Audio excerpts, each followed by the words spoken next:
my name is Kendra Otto. We are at the NEPGP Summerfest in Warwick, Rhode Island at the Crown Plaza Hotel, and this is Waffles. Waffles was used in a grooming contest yesterday in the mixed and all other purebred class, and I asked if I could kind of change Waffles up a little bit.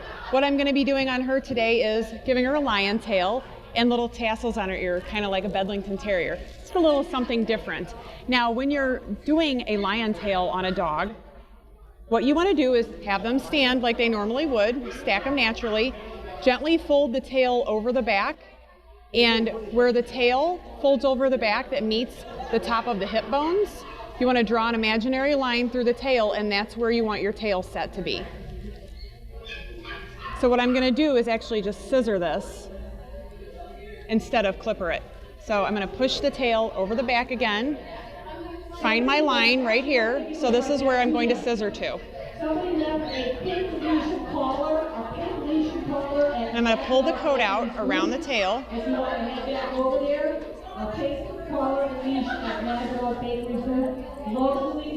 You can always clip this off. The reason why I'm scissoring it is because I think it'll match the work on her body a little bit better.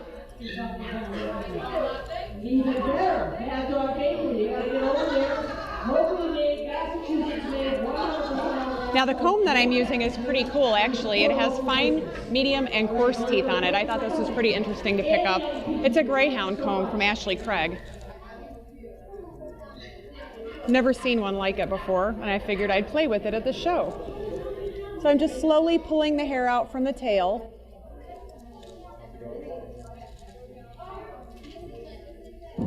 Turn her around here. Honey, good girl. Now when you're doing a Portuguese water dog tail, you want the root of the tail to be wider and then it taper to the tip or to the clip, where you stop your clipper work. Now she doesn't have much down here at the base of her tail to leave, but we can just improvise.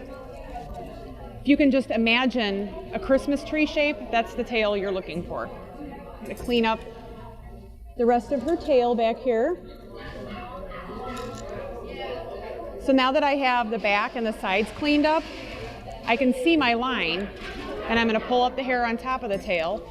And normally what you would want to do when scissoring in this tail is you don't want to make it lower set than the rest of the body, so you would push up underneath the tail to get it level.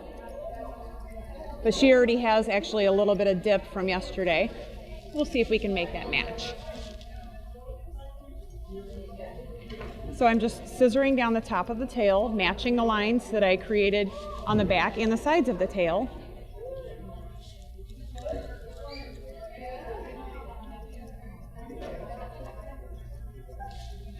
And it's good to check our clipper work or scissor work. So we're going to fold the tail again over the top of the dog and check to see where those hip bones are. We've got our hip bones right here, and our tail is actually right in place. Good girl. So we're just going to tidy up a little bit more.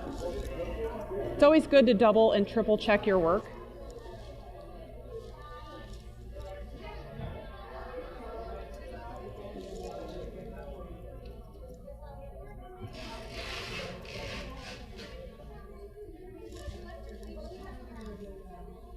Good girl. I'm going to take it down just a bit further.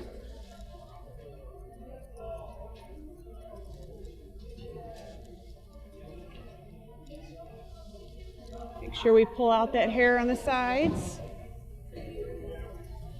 Now, if you don't know anything about the comb that I'm using or the company, they're actually from England. I think that's pretty fascinating, and their combs are made, handmade still, for 90 years. One of the original combs out there.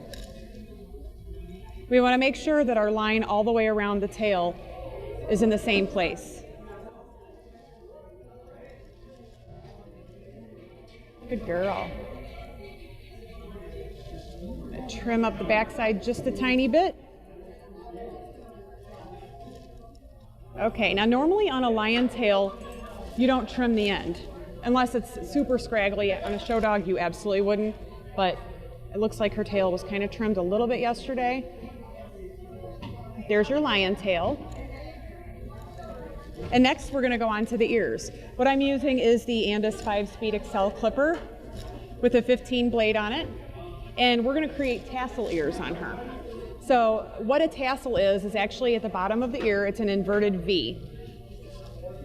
So right where we can feel the ear, where it naturally bends, that's where we're gonna start our clipper work.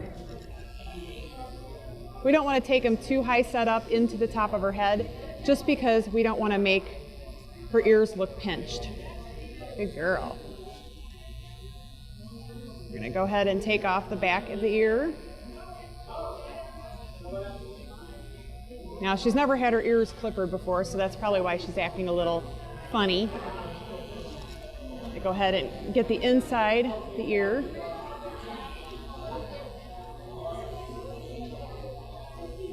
Good girl. Okay. Now you can see we're starting to take shape here. And another thing you can do is a rule of thumb is you find where the actual ear leather ends, and you can put your thumb at the bottom. So from the first knuckle up to the top of your thumb, that's going to be kind of a guideline as to how much tassel you leave, and then you clip around that, and that's going to be your inverted V.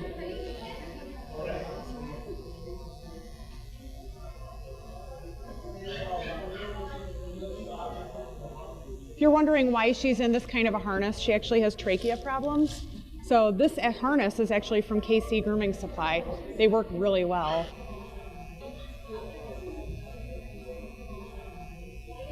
Okay, clean this up.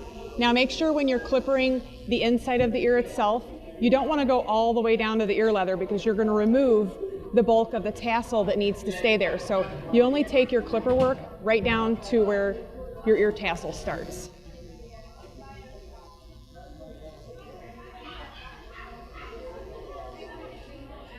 Okay, take our comb that out. See, we've got that tassel taking shape there. And I'm going to trim around the edges of the ear. These aren't so sharp. Try these.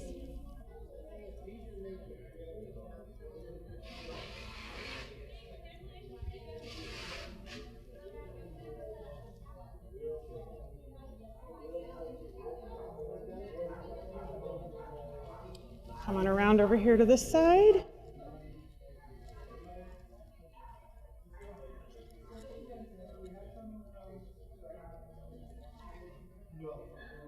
Good girl.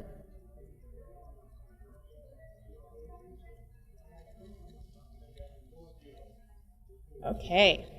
There we've got our ear tassel. You can see the line of where we let the hair stop. What I would do normally is just kind of grow this out a little bit more right here.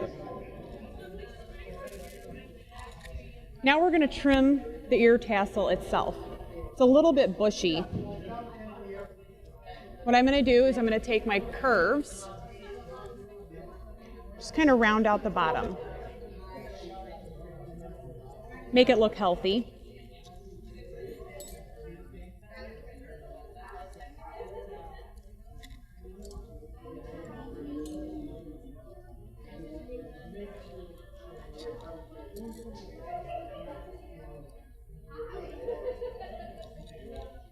Always stand back and look at your work.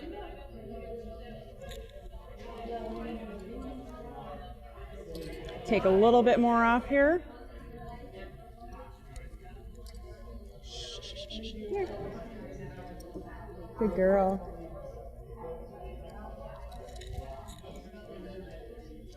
Okay. Now if you can see from there, we went from having a long shaggy ear and a longer tail to a tassel ear with a Portuguese water dog tail.